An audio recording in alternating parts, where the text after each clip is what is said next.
All right. Hi, guys. Welcome back to another episode of the Candid Coxcast, where we talk about all things rowing and coxing. I'm super excited to talk about something that I actually don't know that much about. So, as long as I've been in the sport, I'm very excited to learn more about this topic. So, first of all, let's kick it off. I am your host, Whitney Powell, and joining me today is host. Oh, I'm Leah, Sass. Yeah, welcome, Leah. And I want to dive right into this. So first of all, tell us a little bit about who you are and why you are joining us today to talk about the very exciting para rowing and how cool it is. So Awesome. I'm really excited to hear about this. Tell me a little bit about you.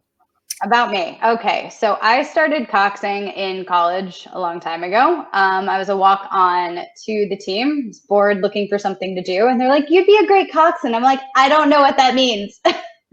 And they were like, well, it's fine. Come to practice. We'll tell you all about it. Like, meet here at 5:30 in the morning. And I don't think I'd ever gotten up that early in my life. So I joined the team and I loved it. So it was a walk-on novice. And due to kind of, I guess, slight shortage of coxswains, I also helped with the varsity team. And halfway through my freshman year, they cut the team for funding. There was big Title IX lawsuit, which we lost. And that was the beginning and the end of my coxing career. I decided not to pursue club because I was like, oh, this was fun, whatever, blip on the radar. And I graduated college and I missed it. So when I moved to Florida, which was my first place I lived, I found a team. And there I did a year or like a short learn to row course. So it was like required for all new members. And then I coxed for them. And then I moved to Ohio, which is where I'm from. And I joined the Western Reserve Rowing Association for 2 seasons. And there I coxed much more. So that was actually where I probably grew the most, which was actually not too long ago. And an amazing masters team, super competitive, super dedicated. We won a lot of medals in the region at Masters Nationals. And then I decided to move to Israel, which is where I am streaming from. And so I got here and I was like, hey, rowing club, let's keep doing what I love. And they were like, hey, you're a coxswain. We have this national team that needs a coxswain. Do you want it? And I was like, yeah, of course. Happen too often. Here, would you like the national team? Yeah, they were like, here's our national team. Caveat, it's para rowing. And I'm like, what does that mean? So I guess that's where we can start today. So that was my intro to para rowing, was with the Israeli para mixed cox 4. That's amazing. And so after now I've butchered the intro and you've totally saved us. Hopefully people will stick around because honestly, this stuff is so interesting. It's so cool. So first of all, I think people have a lot of questions and a lot of misconceptions about para rowing. And so now you're here in Israel. Were you doing para rowing at all in the US, or you only started once you were in Israel, first of all? I only started here and I didn't know anything about it, actually. I don't want to say I didn't know it existed. It didn't really cross my mind. I didn't really have my pulse on national teams and Olympic teams yet. I mean, obviously, who doesn't love the US women's 8 when you're an American? So we'd sit around the boathouse and watch them, when they were at World Championships and whatnot. And yeah, I guess I was in Cleveland during the last Olympics. So we were watching that happen. And but yeah, you watch the Olympics and then you kind of go on. You forget that Paralympics happens right after. It's just kind of not on the radar. So this was my first taste to para sports overall. Yeah. Yeah, that's so interesting. And so if you don't mind, can you break down some of the categories for us? Because I know there are different categories and that can be kind of confusing for people as well. So tell us a little bit about the different categories of rowing. And then we'll talk about which boats are actually coxed and which ones are not. Okay. Well, I can touch on that too. So there's 3 categories for para rowing. So you have PR1, which has a men's and a women's single. And those are what used to be called the like arms and shoulders category. So those are people who are basically, I don't want to like, I hope I'm like phrasing all of this politically correctly, really. But those are the people who are basically disabled in a way where they can only use their upper body, their arms and their shoulders to propel the boat. From a visual perspective, those are the boats that have the widest hull, and they have the pontoons for safety reasons because the rower is strapped into the boat. Their legs are strapped down and they have a chest strap as well, because they aren't capable of moving like their hips to assist in propelling the boat. So then from there, you gradually get, I guess, more abled, more mobility. So you have PR2, which gives you have more mobility of your trunk and your hip swing. So you're propelling the boat then with your hip swing, your back, and your arms and shoulders. So your legs are still strapped down. In that category, there is single, which is a championship category only, and the mixed double, which is then your Paralympic category. Oh, and for the PR1, the singles are both Paralympic categories. So then you go on to PR3, and that is, you're now into sculling.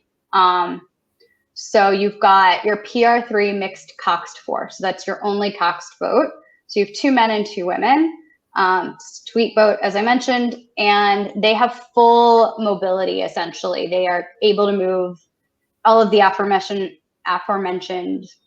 joints, and have the ability to use the sliding seat like a normal rower. So from the outside, when they're going down the course, it looks like a normal boat. They have added for championship categories a PR3 men's pair and a women's pair. And there is also a mixed double. And those 3 boat classes for PR3 are not Paralympic categories. So those pairs are not coxed, right? No. Okay.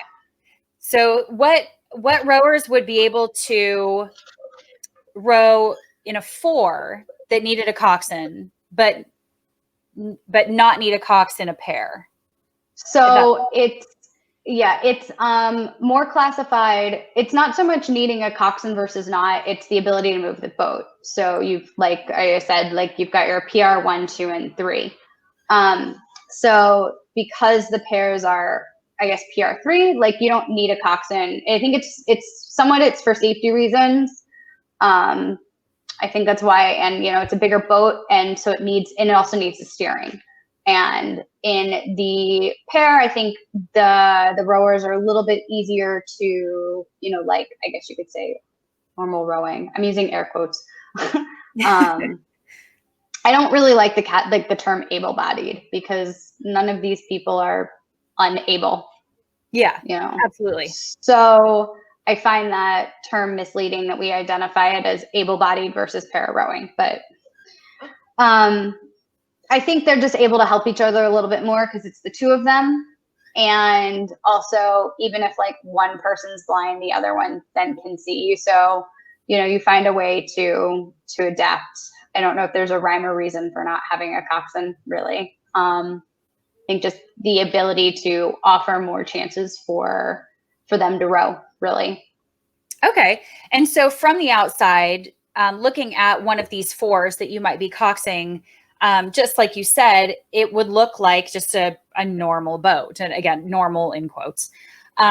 So what are some types of impairments that some of these athletes might have in a boat if it doesn't, quote, look like para rowing? So in PR3, there you can have blind rowers. There is I believe it's maximum of 2 people can be blind. So that way you can't have just like 4 essentially normal humans in the boat and they just can't see, because then, it's not necessarily a level playing field.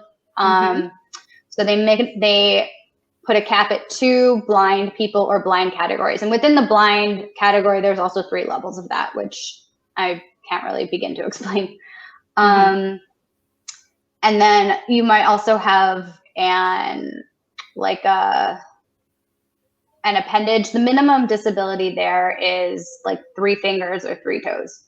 So theoretically, you might not be able to see if they're missing any toes, but they classify. It could be an issue of a muscle weakness where they can't push equally with both feet. Mm-hmm. So you're not going to see that from the outside, or there might be they had a shoulder injury from another sport or something, and so they can't get like a full elbow extension, say, on that arm, or maybe they're rowing on the other side to compensate for that. So you don't see that limit of their mobility at all visually, because the benefit of then rowing sweep is you can put them on their better side. So you can help, to then make a better boat that way, by obviously using everybody to the best of their advantage. So Yeah, that makes sense. And are there always 2 men and 2 women? yes. Okay. The written rule for that, the reason I don't know, my guess would be trying to level the playing field. That way you can have more people involved in the sport, and then B, you don't have then like a boat of all men up against a boat of all women, because you only have the one PR3 category. And I think some of that too is, based on like my experience, it's surprisingly hard to find para athletes. So it could also just be like, as a way to try to build more boats, is you just have to mix people, because we don't have enough people to build a PR3 category of all men and then PR3 of all women. I mean, from this past summer, even before all this craziness happened, there was not a lot of competition in the category. That's so interesting. Now, why do you think that is? If rowing rowing obviously isn't a huge sport worldwide. To us, it's a huge sport. But why do you think there aren't more para athletes and more athletes that might want to be involved in rowing? I think some of that is kind of like you mentioned, it's not a big sport to begin with. So I think a lot of people maybe don't consider it an option. And I would, you had mentioned also maybe about like misconceptions earlier. I would think a misconception could be like a danger because it's a water sport. If you've got a weak leg, a weak arm, a missing limb, you're blind, you might have a fear of not being able to swim should the boat capsize. Yeah, that's really interesting. I definitely want to talk about these misconceptions next, because I think this is a really big topic. And also just maybe unawareness as well. Yeah. So yeah, let's go ahead and tell me a little bit more about the fear of the water. Like, do you know any athletes that are like, I would love to get involved in a sport, but I have a lot of hesitations about rowing? Or is it a complete unawareness that it even exists? I would, from my perspective, I would say it's an unawareness that it exists. So we need more PR people. Yeah, for sure. I mean, I think rowing in general, as just a short example to take it just back to me really quick, like I'm from Akron, Ohio, and the club I was was in Cleveland, which is about 45 minutes away from where I grew up. And they have put on the Head of the Cuyahoga every year. So when I was there, so around like 2016, 2015, it was like their 20th year of this regatta. It was my first time I'd ever even heard this regatta existed, and it was my backyard. Yeah. I didn't know rowing existed as a sport until I got into college. So like, if you want to go back to like, and now you've got to add that whole level of para on top of it, like, I think it's definitely, I think more of an issue of just an awareness and an unawareness. And it's hard to teach people things that they aren't familiar with, or to try to like get them on board. That was a challenge here with recruiting and trying to find new athletes, is how do you tell, like, somebody who doesn't know what it is, you can't just like pluck them off the street and say, let me just teach you how to row. Just like, go away. Yeah, it's so true. It's so true. I think there's a team, like I don't know, you probably know this because you were in Florida, but aren't they creating a center almost for like veterans and for I feel like they're trying to get veterans and people involved that have been injured overseas involved in para rowing. There's a center down there. There's a training center in Florida. Is it, unless they're doing it as maybe part of Nathan Benderson Park? Because that's where, you know, like the big facility now is. I was trying to remember if it was there or if it was like Winter Park but I feel like it was Sarasota that they were. I feel like, yeah. That they were. I'm not familiar with it. I feel like I've heard of similar things though up in like Boston or Philly or there's definitely a training center New York. Yeah, that they do more of those veteran rows. Yeah. You know, because there's also boats that go together for Charles, you know, like those veteran boats that come together. Yeah.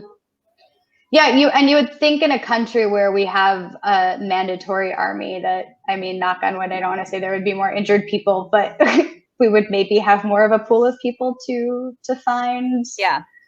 You know. It's really true.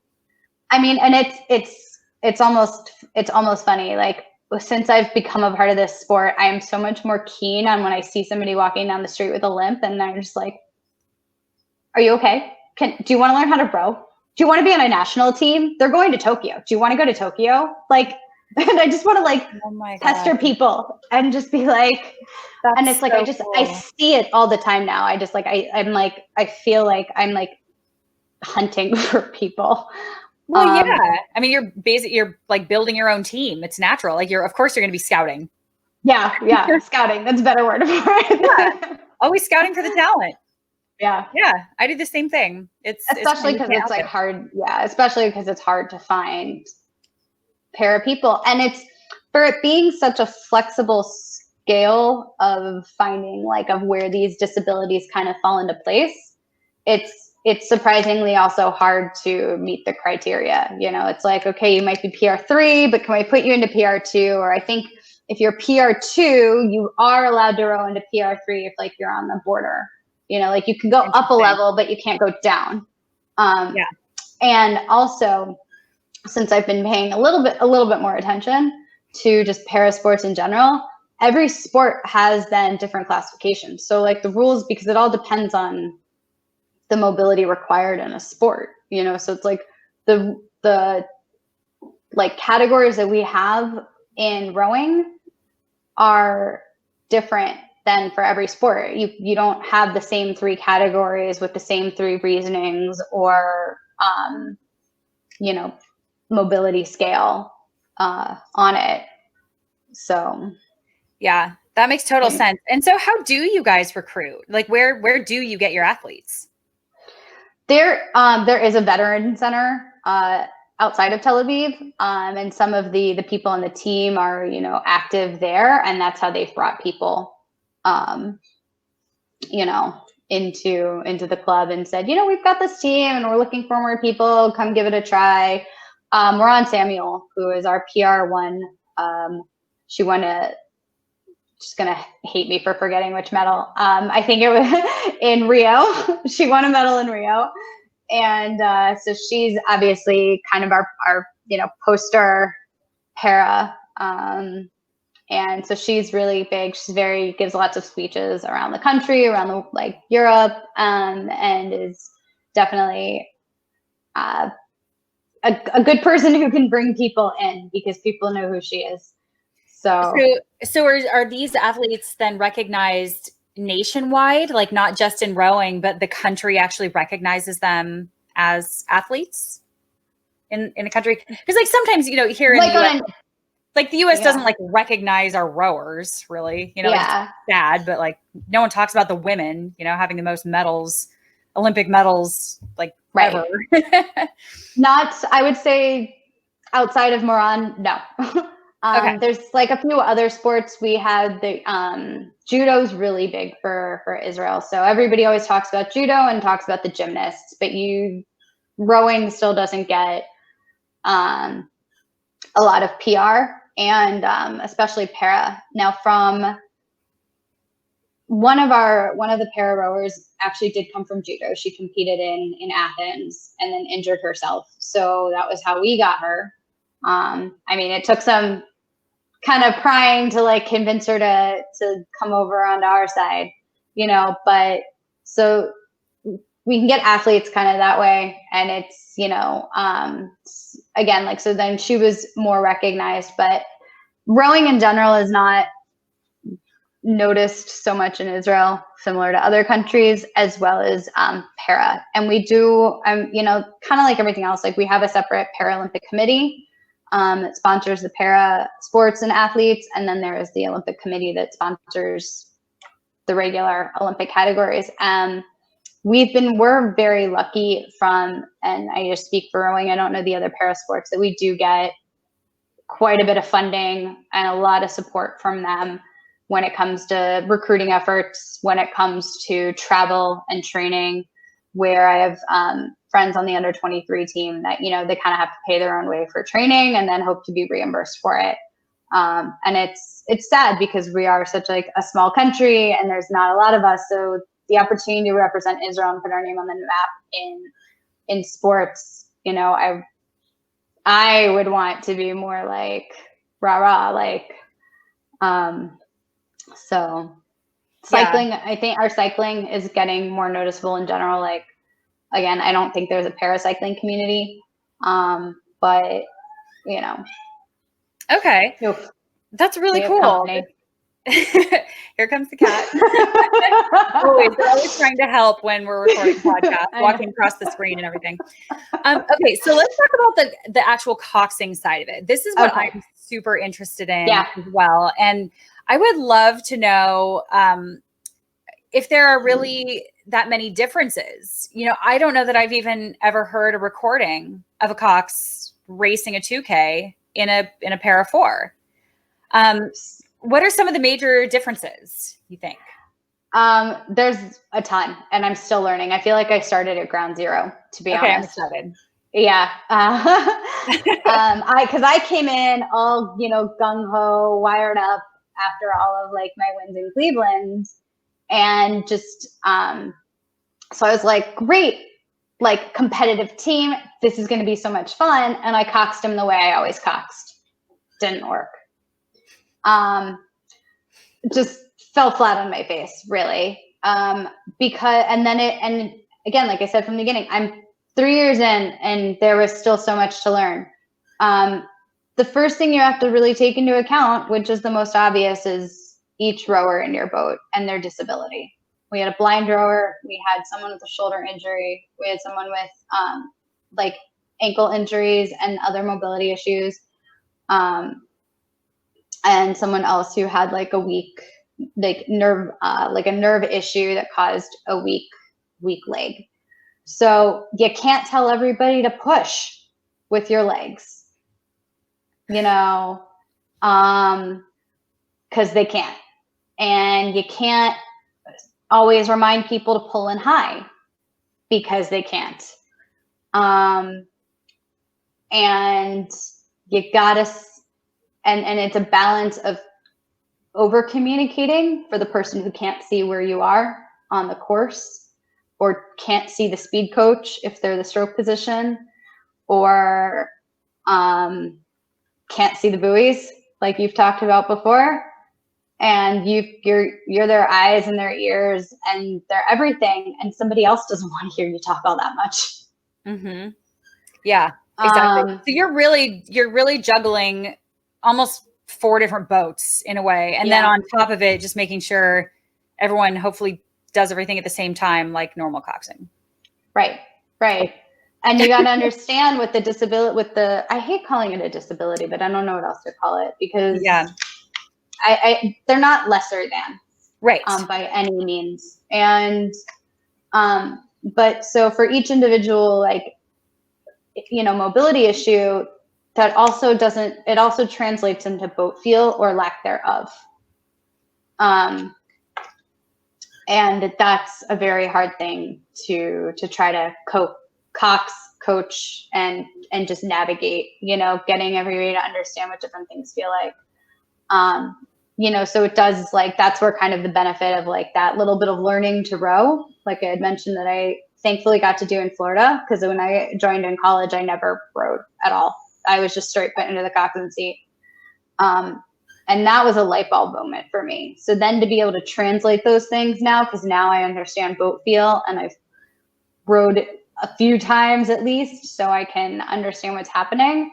But trying to remember then too, like if you're trying to cox a race or a race piece in practice, and then also remembering their limitations, is very challenging, and then having to keep the energy high to keep them motivated. This was the first time I really understood how exhausting coxing is, even though I'm just sitting there. I believe it. I had to like relearn how to steer, because not everybody is pushing and pulling with the same force at the same time. You end up sitting on the rudder a hell of a lot more than you want to, just trying to keep a straight point, which obviously slows the boat down when it, and trying to cox handle heights and keeping the boat set is a challenge. So yeah, so coxing it was very different. You really kind of have to really actively think about each individual rower, more so than I think in able-bodied rowing, because I feel like an able-bodied rower learns with experience, better boat feel and how to kind of like, I guess, row for each other a little bit better, and kind of feel and adjust how strong they're pushing or they're pulling or what they're doing, to respond to either the person sitting across from them, their partner, whether it's like 8'7", 6'5", whatever, or just as a whole. And in my experience with para rowing, I think in my four, I speak for my four, not for every country, they're all very focused inward on themselves and trying for them to make the perfect stroke, that they're not feeling necessarily what's happening around them and what other people are doing, where they can kind of have a moment of like an out-of-body experience, you can say, and just try to match to the feeling around them. Because some of them, I think it's you're not just getting over a physical limitation, but it comes with some mental limitations as well, and I think it's much harder than an able-bodied athlete maybe to overcome some of those mental, because they're connected, you know what I mean? Mm-hmm. Because you understand that there's certain things you just can't do. And I think that affects then you. And so you kind of really focus in on that. And to be honest, I feel like I felt the same way. There would be times where I'm just like, I'm out of things to say, and I don't know what to say to fix what I need to fix. And in a race piece, you can't sit there trying to teach, yeah, and explain. So how would you do that? Yeah. I mean, when you like in a race, when you feel like there's nothing else to say, because I mean, even, coxswains in an 8, thank God I get questions all the time. Like, how do I not repeat myself, or how do I not say something over and over again? But then I can imagine like, there's only, there is kind of only so much you can say. I guess I don't want to put a limitation on it there, but yeah, but it does have added challenges. Well, and I think too, if you repeat something in general too much, whether it's an 8 or a para boat, it starts to go in one ear and out the other. Oh yeah, people tune you out for sure.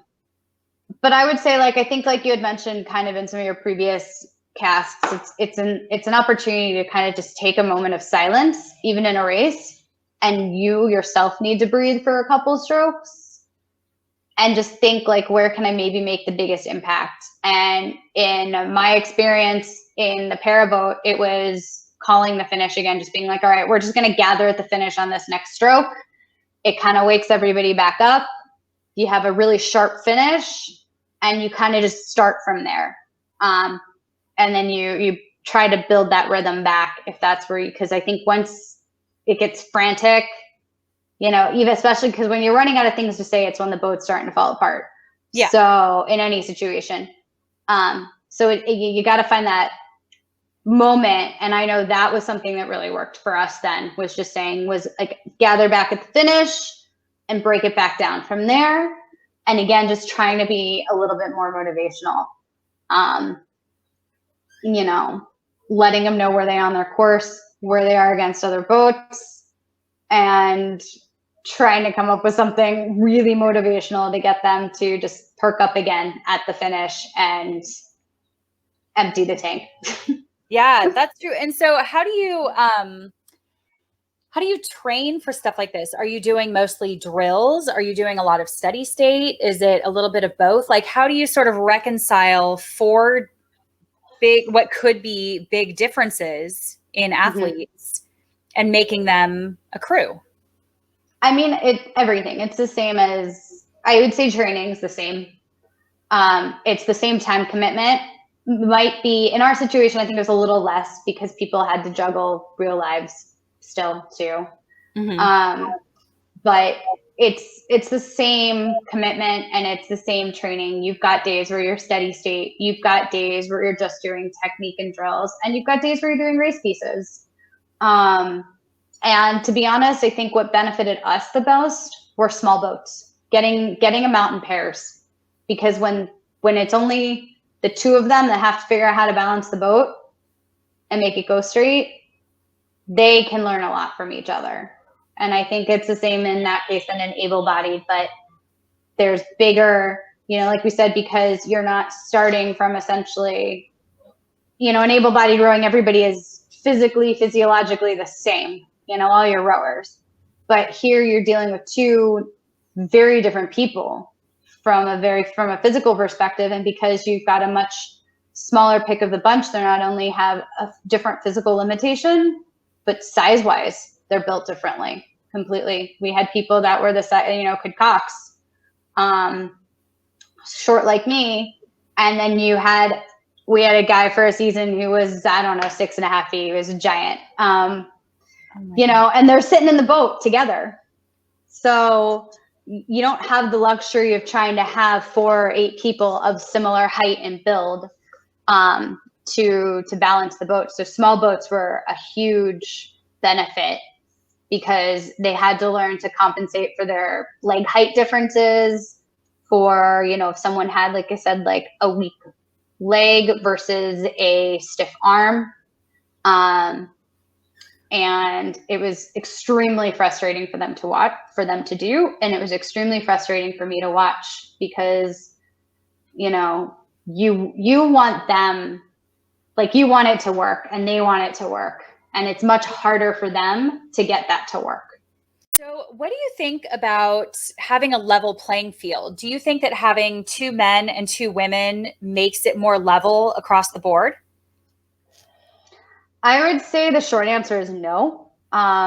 Because para is based on, it's like a mobility scale, you know, and that's how they're defining whether you fall into PR 1, 2, or 3, as we've already discussed. Like, you know, like in PR 3, and my apologies to my coach if I'm quoting all this wrong, but like, so you've got your point scale, and, you know, I think, so say the lowest is you need, I think, a minimum of like 10 points to qualify for PR 3. So it's like, we could be, you know, there could be a country and a team out there that's got a boat of people that are very minimally into the category, you know, like having kind of the minimum level of points. I don't know if it's like 10, 11, 13. I don't know how high the scale goes, but we could be then, you know, that could be one country, and another country could then have a boat where they're, you know, far closer to maybe even being PR2 status, but they don't quite qualify for that. So they sit into PR3. So therefore they're more disabled than this other country. So then even though you've got 2 men and 2 women and you're going down the course together, your boat might be dealing with, like I said, higher point disabilities where they're a little, they're more limited in their mobility than another boat, and I think I don't know if that's part of why they do the 2 men, 2 women, hoping to try to balance that out. It's also, why they kind of limit the number of like blind people in the boat. You mentioned, like you can only have 2 blind people, so that way you do have other people that have mobility issues as opposed to just a sight issue. But yeah, I think that's definitely makes it a challenge, and it also makes it a challenge season to season to see what you're up against, because people, like your team and your boat as a whole isn't just like getting stronger. We're dealing with an able-bodied team and they're spending all this time in the gym and they're physically getting stronger and they're on the erg and they're on the water and they're getting faster. If we might have to replace a rower because someone decided they don't want to row anymore, and you have to find somebody else, and they might end up being more disabled than the previous person. So even though everybody's training just as hard, they're already coming into the boat maybe a little bit weaker, and that's out of your control. And I think that's another, and that's another challenge then with coxing too, when deep down that there's your crew might only be able to do so much and they're never gonna like be able to beat Great Britain, for example. And like we said too, like, and then trying to keep that morale up is a challenge. And I think the other thing too, though, like big picture, like that's just kind of talking specific in para, but I know World Rowing and FISA, now you want to talk about how do we try to level the playing field between para and able-bodied. So they raised the course length. Para used to be 1,000 and is now 2,000. So in one aspect, you're like, yeah, they're treating us like everybody else, but then it's like, for a PR1 rower who's only using their arms and their shoulders to have to go from like a 5-minute race to a 10-minute race, like how do you mentally prepare for that, let alone physical? Like you're doubling your course length and the amount of time that you have to work. It's almost a different sport at that point. Not a different sport. It's obviously still rowing, but it's like saying do a 2K and do a 6K. Mm-hmm. Yeah, it's a different level of endurance. And like I, for one, appreciate that we're, and that we're incorporated into World Cup events, but not every World Cup event. And that we now have to race the same distance on the same course. But it's also, we're dealing with physical limitations here. Like that's a lot harder to do. And then but then it's like, so you're making these concessions to try to make us to be more inclusive with regular rowing. But the other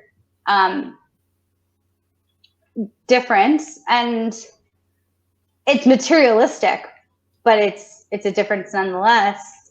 We don't get the same medals at the World Cups. Tell me a little bit about that. So you asked if you could use the photo from from World Rowing Cup 3 in Rotterdam when Israel won gold last year in 2019. We were given Holland Becker medals. Like I'm here competing at the World Rowing Cup, and I am surrounded by Olympians, which for me, still blows my mind.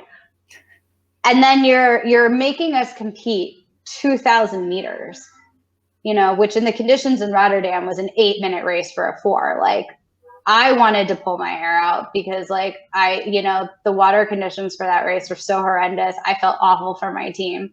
So like you talked about like the feeling of over the moon, like, God. And then you're almost demoralized by saying, well, here's a medal from the regatta last week. Yeah, it's like if you're going to make it the same, make it the same. Mm-hmm. Yeah.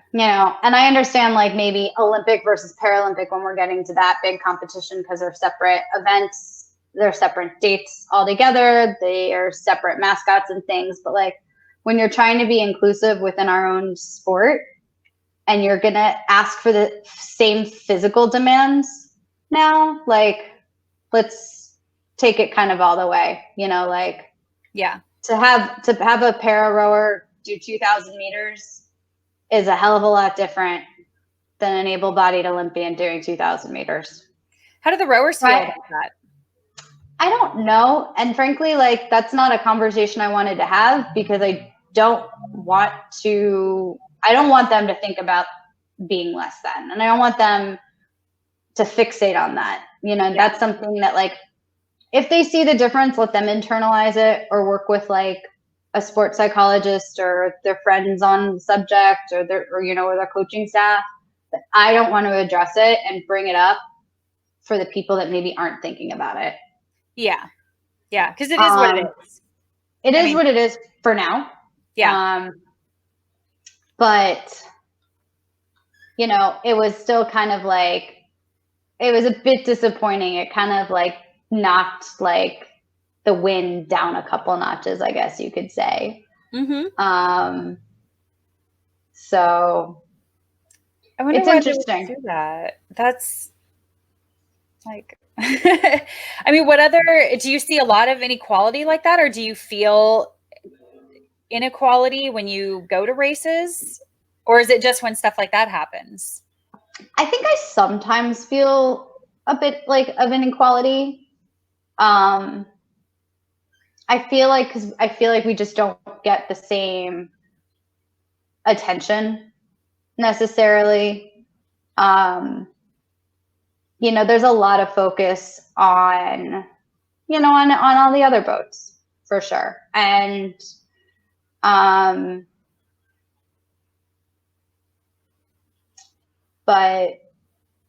again, that's just kind of like the way I see it in my perspective. And I do think that it's changing in the couple years that I've been involved. But I kind of hope that it's going to be even more like inclusive and a little bit more, not, you know, I kind of feel like, always kind of felt like we're a little bit of like the rascal pack that's walking around the regattas, you know, and maybe that's just me. Get it? So. And what would be something that like World Rowing, or I don't know if it would be your governing body, would be World Rowing. How would it feel more inclusive, or feel like you're not getting Hollenbecker medals for World Cup 3, you know? What would be something that would have an impact in inclusivity? I'd say, I think like a little bit is like weather conditions. I feel like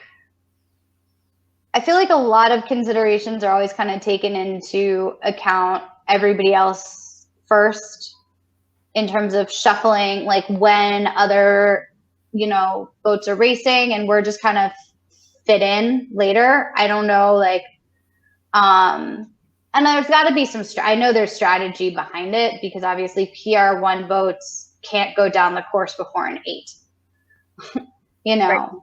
Right. So, but just like, I think maybe giving a little bit more just like energy around parasport. I feel like the spectators kind of dwindle away, and like sometimes they might have the video feed, but maybe the commentators take a break during like the para race. And I can't think of a specific instance, but I feel like there have been moments where it's just like, you know, or especially races when sometimes with para, there's just a lot more test races because we don't have as many categories. So trying not to like sweep those under the rug, or they tend to then get canceled first because it's a test race. And we got to make sure that we race all the thousands of singles first so that we can whittle them down and get them in their like strategic A, B, C categories later. But like that test race is equally as important for us. It's, you know, so that we can size up our competition, so that we can get that extra practice down the course. You know, I'd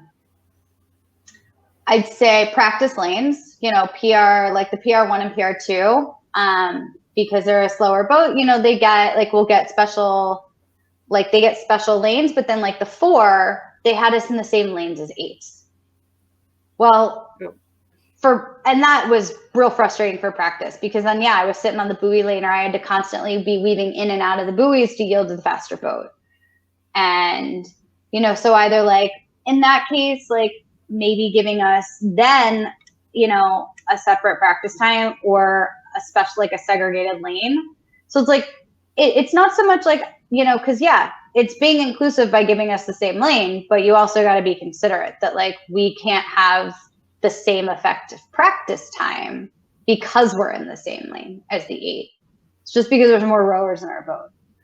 So it's really a lot of little things that are just kind of like, I always felt like I was kind of like what's the word? Roadkill during, during Sarasota and, the World Championships. Then like just kind of roadkill. I never felt like I was able to like run a really great practice, because I was having to dodge the Dutch 8, or. Oh God. Yeah. Okay. Yeah, that makes a lot of sense. So, I mean, I hope that some of those changes will be heard. Is anybody voicing those? Does anybody say anything? Like, do you have an advocate in World Rowing? I don't, and if there is one, I don't know who that is. You don't know who it is? Yeah. I mean, I don't know. I would say like my coach has a pretty strong voice in the rowing community and in World Rowing, and I think she's voiced some of those things in terms of like, the practice lanes and stuff like that. But I don't know if like one person's enough, sometimes, because like we're so few boats as a whole from para rowing that I think it's just, they got to try to make the impact maybe, or they're like, it's too small to make an adjustment or a major adjustment because it's not impacting that many people, but you got to consider who it's impacting, that, quality over quantity. Like, so there might not be a lot of boats maybe in the para category or that particular World Cup, but like they should have equal opportunities to practice or to race or test race or have effective practices while they're out there and they're sharing, the venue. So. Yeah, that's true. I mean, if you're going to have the events, if you're going to make a big deal about it, if each governing body is going to say, we have a para team, or we have this team, it should not be underrepresented or treated like roadkill at the events. I just don't. Yeah. I'll save my feelings on that for U.S. rowing for a whole different podcast. And maybe it's just, it's just me. I speak for myself and my own opinions on that, and it's just my perspective. So of course, but you're the one out there doing it, and because I want the best, for my team. Like I want them to have a good practice, and if I feel like I can't conduct a good practice, then at a world event. So, and again, like we talked about, like they are, there's that fine line, like we're being inclusive. You're at the world event. We're being inclusive. We're making you row 2,000 meters now, but we're not doing this, or this, we're making you share the practice course, and maybe your practice is going to be a little bit more ineffective because you don't row the same speed as the big boats, or we're gonna just kind of like undermine your value a little bit by not giving you the same medal. Yeah, that's so true and so well put. And do you think there's anything else that you would like us to know, like either listeners to know or the public to know, or anything that we haven't really covered that we can either look forward to or learn about, or what should we pay attention to that would make it more exciting?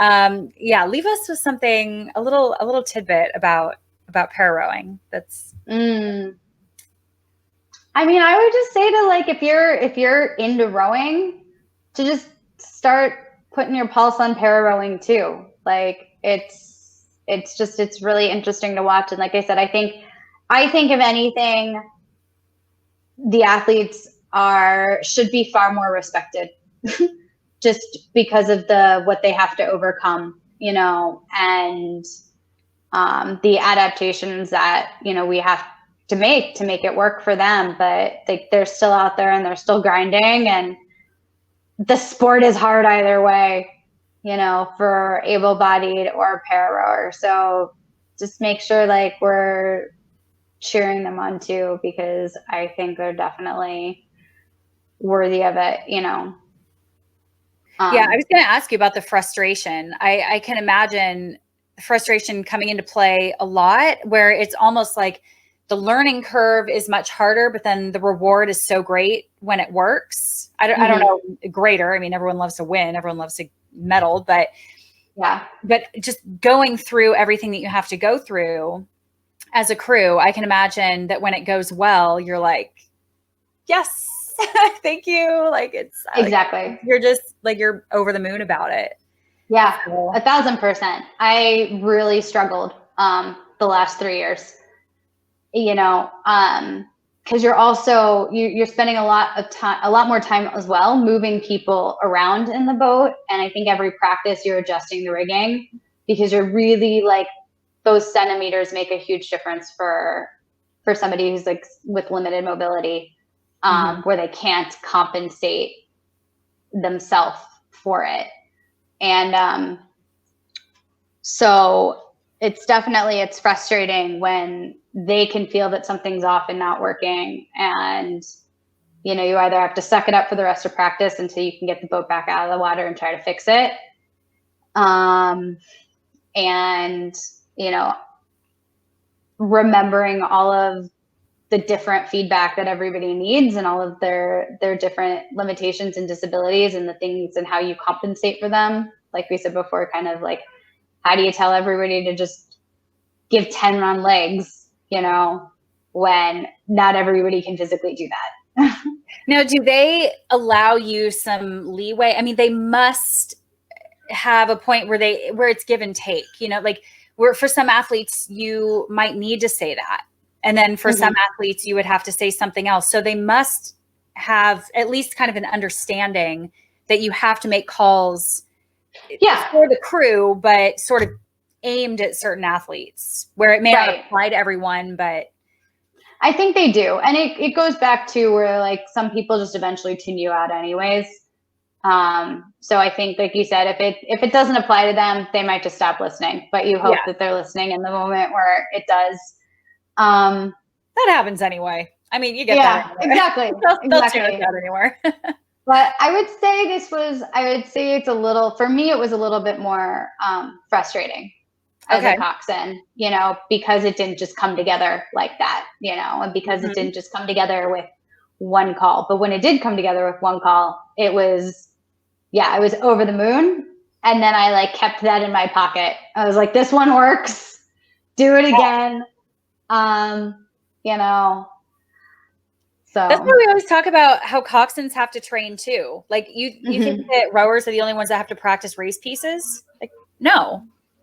We have to practice all the time too, and try things. And like, you're going to mess up a lot. You're going to make calls that are really bad, or be like, that sounded way better in my head, or that totally fell flat, didn't work for anyone, throw it away, try something different. But I mean, I can imagine for you,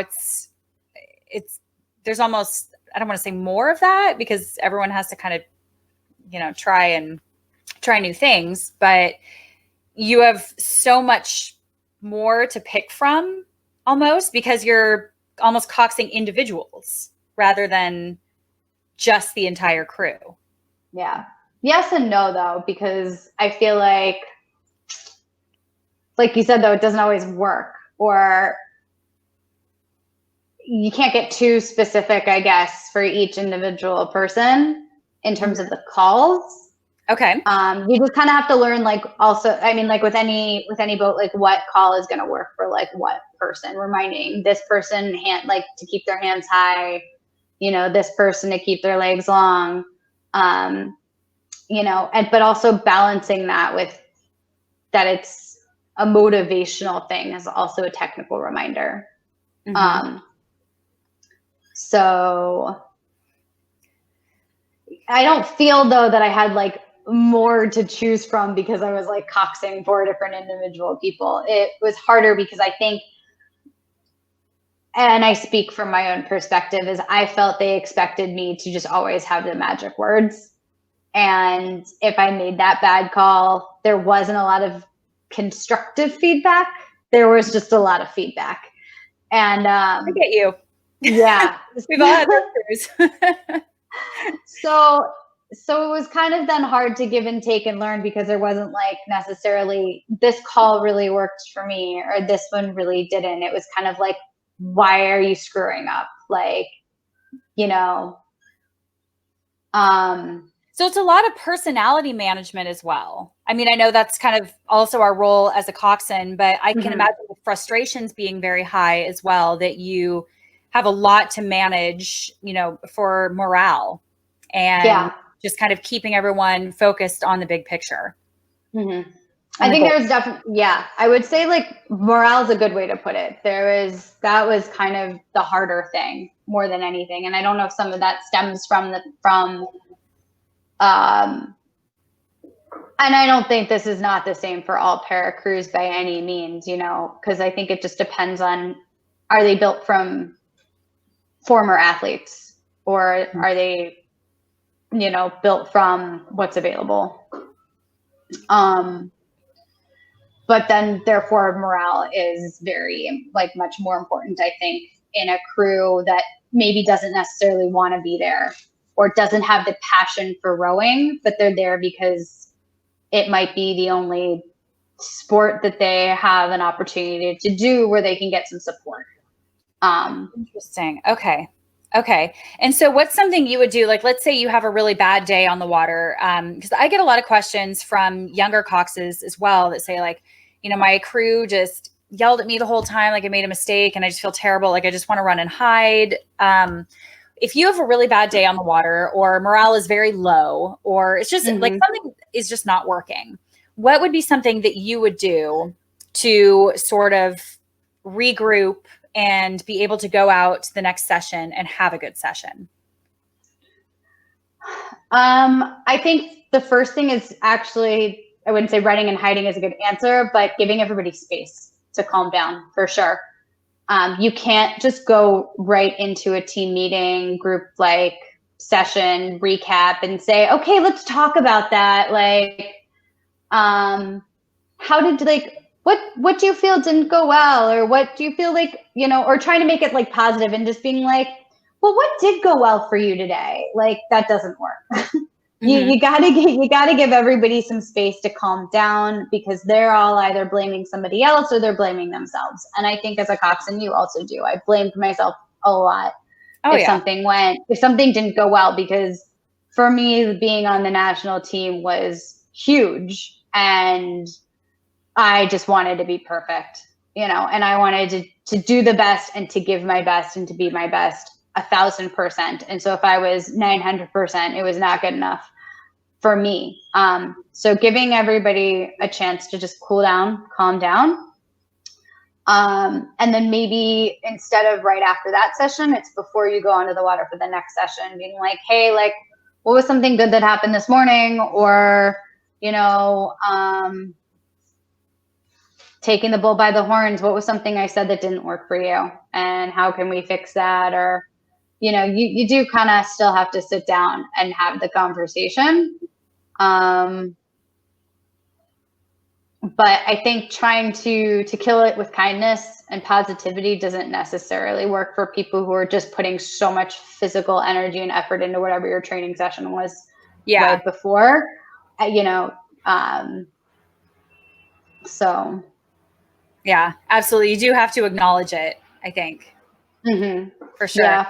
And so what are a couple mistakes, one mistake or whatever that you feel like you kind of made where you had to go back and say like, look, I'm sorry, I messed this up.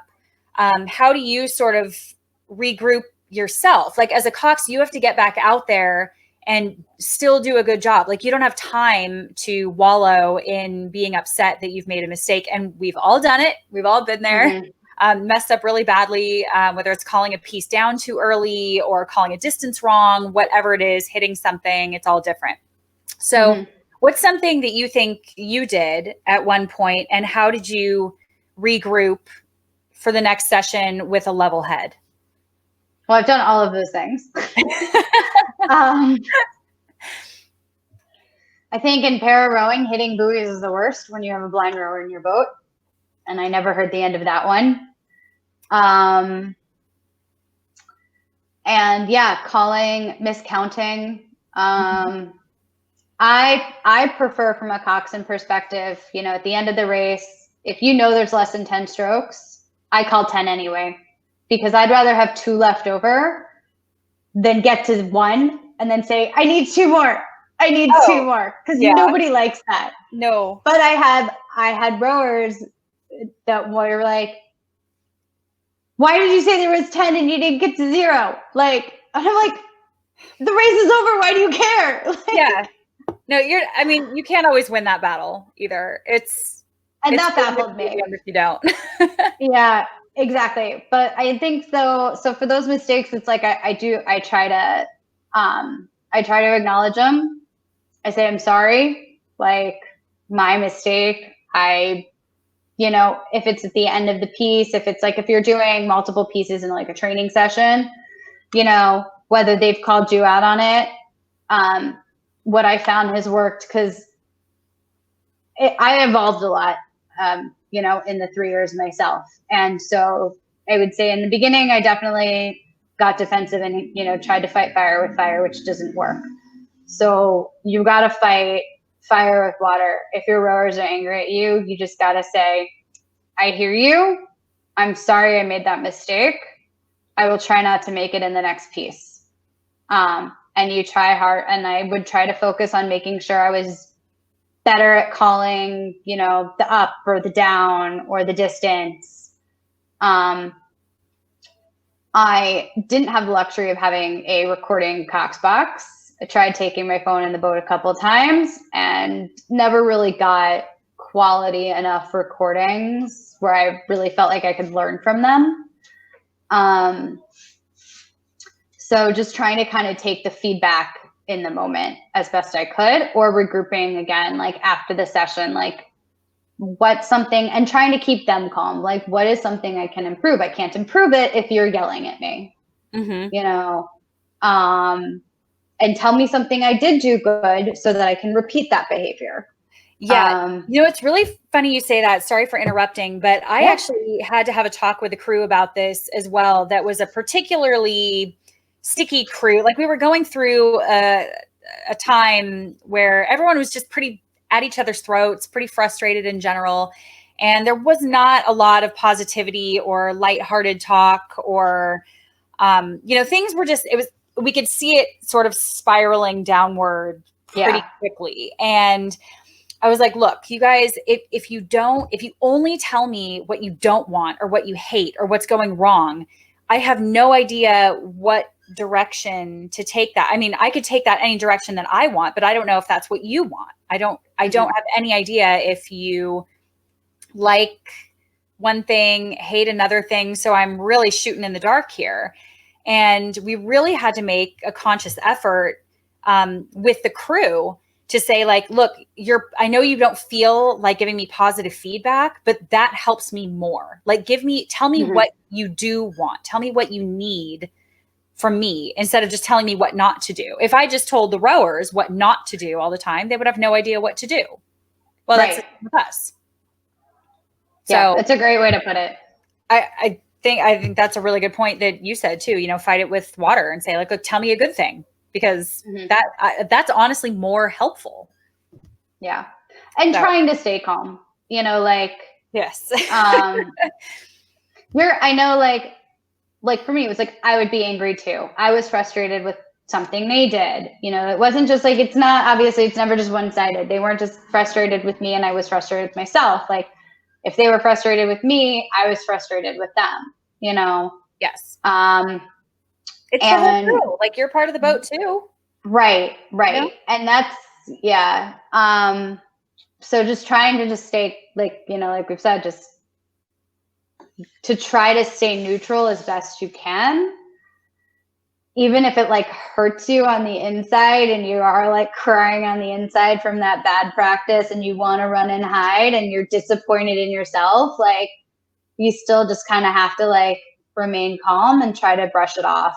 And because it comes through in your voice. If you're angry about something totally unrelated to the crew, you know, they can hear it in your coxing, and so. It's so true. That is so true. And so this is so interesting. And like if someone were interested in getting involved in this, where would you even start? Where would you even go? Because I think that a lot of times now, especially with so much changing in rowing and so few opportunities for coxswains, coxswains will look for any opportunity to go to an Olympics or a Paralympics or a World Championship. And there's just, there's one boat in the Olympics now. So, yeah, like, what do you do? And so like, where would somebody go to get involved in para rowing if they wanted to learn more? I guess like what I would say, like, again, like I fell into it on accident and didn't know that it existed. So from my experience, like I would almost start again. And because like not knowing other countries and other nations, I'd start with like World Rowing, start with like the website and try to find the federations that do have para, because like Israel doesn't have a coxed Olympic boat. We have one single scholar male and one up and coming under 23 single scholar, so, and I know like the Para Rowing Foundation is working a lot with like developing countries, and you see them a lot at the International Para Rowing Regatta in Gavirate that usually happens right around this time. Probably be like next weekend. So, I know like checking with World Rowing and checking with FISA and checking with the IPC and seeing which federations have it, because just because a nation has an Olympic team doesn't mean they have a para team, and they might have a para team and not an Olympic team. So I would definitely probably look into that. If people on the Olympic team, check with them to see who, those connections are. That they, their coaches might know of other people that are involved in the para community.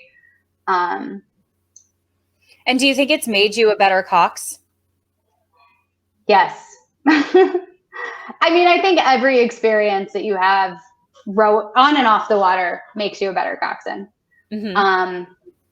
And I would definitely say like it's grossly expanded my abilities and my horizons, by just having to learn new things, like we talked about, having to understand rowers on an individual basis a little bit more and their capabilities and their limitations, as well as just being able to compete on a national stage in bigger water against better teams, and being around that morale, has really kind of helped me want to step up my game and learn as much as I can, and, like connect with you and connect with other coxswains that I can learn from. I've made a lot of good friends from the international like community, where I've gone to them going like, help, I'm having problems with like this crew member or this practice, and how do I bounce back from it? And being able to going back to that feedback thing, asking other coxswains.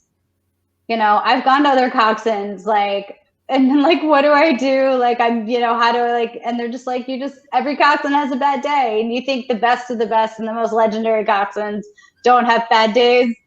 They do too. Oh, they definitely do. They definitely do.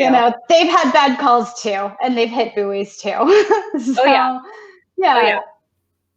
So it definitely doesn't hurt to reach out to them for advice on, I've gone out to them going, I'm having trouble with rush. What are some drills that you've done that I can try? And those have helped. So I've been able to learn so much more through them, and then there's through like the rowing community in general. So that's so cool. I love that. I'm like so inspired to learn more now. Like I want to like try it sometime. I've never coxed a powerboat. I feel like, and I'm not done. Like there's still so much to learn in general. I mean, every day you can't, I try to learn something every single day, even if it's what not to do. Yeah. It's like, you can't stop learning about the sport. Mm-mm. It's so great. So what's next for you? I mean, obviously we have sort of an issue where everything's canceled. Yeah, right. What do you do? Are you still involved? What would be next for you? Well, so I stepped back after, actually right before the World Championships last year, for various reasons. And the team qualified in Austria, and we have since found some extra rowers. And I was like, you know what? The coxswain seat shouldn't be safe then either. So I'm itching to get back into a boat. I want my opportunity to just keep rowing and to keep racing. And I've got my eye on Tokyo, of course. Trying to keep those connections high and just looking for other regattas once the season hopefully comes back together. I was hoping to go to Heineken. Yeah, same here. Yeah. So I'm looking for crews. I'm looking for boats. Hello to anybody out there. She's on the market. And gonna, once kind of the season here gets back into swing, try to maybe to reconnect here. See about getting back involved with Team Israel. But I'll be transparent. I've got dual citizenship now, and I want to put my name in the ring for Team USA as well. So killer. That's killer. Now, what about the U.S. para team or like the women's para team? Oh no, I'm not gonna fight Caitlin on that one. I don't have a shot in hell on that one. She established herself pretty well. She's done some good things. So, where can we follow along and see what you're up to? Is there anywhere on social media that we can follow your? I would say I'm most involved in Instagram. So I'm at Leah Sass. It's all smushed together as one word. Okay, perfect. Well, thank you again so much for your time. This is really, really interesting.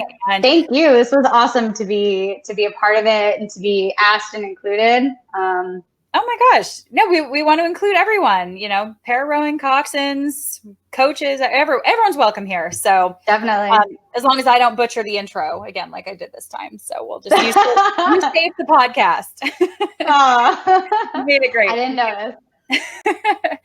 Okay, perfect. Well, thank you guys again for listening, tuning in. Again, Leah for guest hosting with me. It was so awesome to hear a little bit more about para rowing. I learned a lot for sure. I hope everybody else did. And I'm hoping that we can follow up with you once we get a little bit closer again to the Olympics and when you kind of start making moves again. So definitely. I'm excited to hear what you're up to.